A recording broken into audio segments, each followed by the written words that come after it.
do you handle disagreements between team members regarding task allocation? Um, it's an interesting one. As a Scrum Master, I don't really want to get involved in who's doing what because between me and the devs, I'm the least qualified to be in that conversation. However, you do end up in the situation where people are cherry picking tasks or they feel put upon or, disagreements, conflict starts to arise. People want to change what's happening. And that's great because this is an opportunity. Don't shy away from it. View it as it's a chance to bring things out in the open. There's clearly something bubbling along that needs to be discussed because conflict doesn't really arise in the main. All of a sudden, there's something coming about. So it is an opportunity. It's a chance for you as the Scrum Master, as part of that team, to surface a conversation that will benefit them. And so that's how I would handle it, which isn't a very useful answer. What we want to do is look at what's happening. So if, as an example, somebody is cherry picking tasks, they're looking down the list and saying, I want to do that, I want to do that, I want to do that, I want to do that. And they're choosing all the cool stuff, the fun stuff, the new technology, or whatever it is that they're choosing that other people may want. Or they may just be railing against the unfairness of John always gets to choose what it is that he does first. We need to have that conversation. If it is because John always chooses first, maybe as a team, we just need to look at our working agreements. We just need to have that conversation and pick round robin and change who starts. That could be a really straightforward way. However, it doesn't tend to be that easy.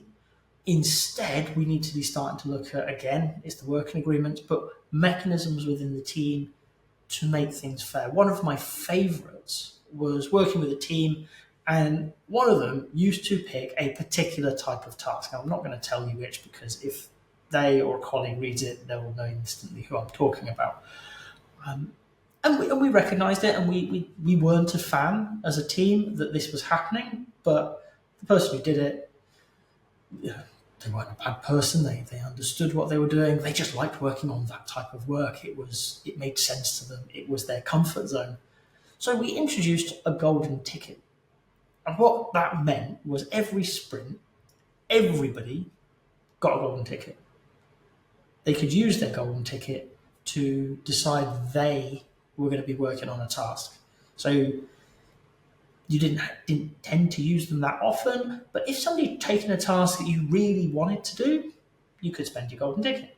So as people determined who was doing what, if you really wanted to do it because it was a new skill set or you've been outside of your comfort zone and you needed a little bit of respite, you could play your golden ticket and take that task back. And we didn't allow this whole, well, I'm going to take it off you, so I'm going to play mine. And no, one ticket, one task. What that meant was the culprit who was very much hogging a particular type of work could no longer do that. And it elevated their awareness. They suddenly realized that other people wanted to work in that area. In fact, it opened up quite nicely that conversation that other people need to work in that area because, you know what, they might go on a holiday, and if nobody else knows it or how to do it or has worked on it recently, then it's going to be less effective as a team. So that golden ticket was a really nice way of dealing with people who ran out and grabbed all the work they wanted to do. They were cherry picking ideas and then kind of hoarding them away. It elevated the conversation. It brought people up to talk about what was good for the team in the longer run. So there are lots and lots of things. As I said, it's going to come down to working agreements. This is the tool we as Scrum Masters have. It is not we tell them what to do. You may feel it occasionally, sometimes working with teams, it's a little bit like herding cats or children. But what we've got to remember is they are professionals. We don't necessarily know, as the Scrum Master, what the right answer is. But we might highlight it and say, John's taken that stuff again. John, are you comfortable? Yeah, is everybody else comfortable with that? Okay, everybody's comfortable, that's fine. Move on.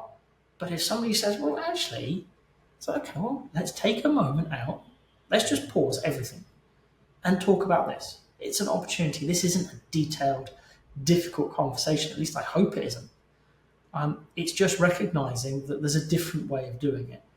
So if somebody is going out and taking all the work you want to do, or another team member wants to do, find a way to raise that discussion. Have it and find a mechanism that works for you as a team. That's the important thing. Whether you use a golden ticket or a round robin or whatever, as long as it works for you as a team, or at least you believe it will and you're willing to give it a go, that's going to be better than letting it fester, letting that person take over. Okay? If, however, the disagreement is moving into conflict, we really do have to fall back to traditional conflict management here. Okay? This is where two people want to do a task and they are, well, escalating is actually what we often see as, I'm going to do it because of this, you're crap at that, whatever it is that's causing those tensions.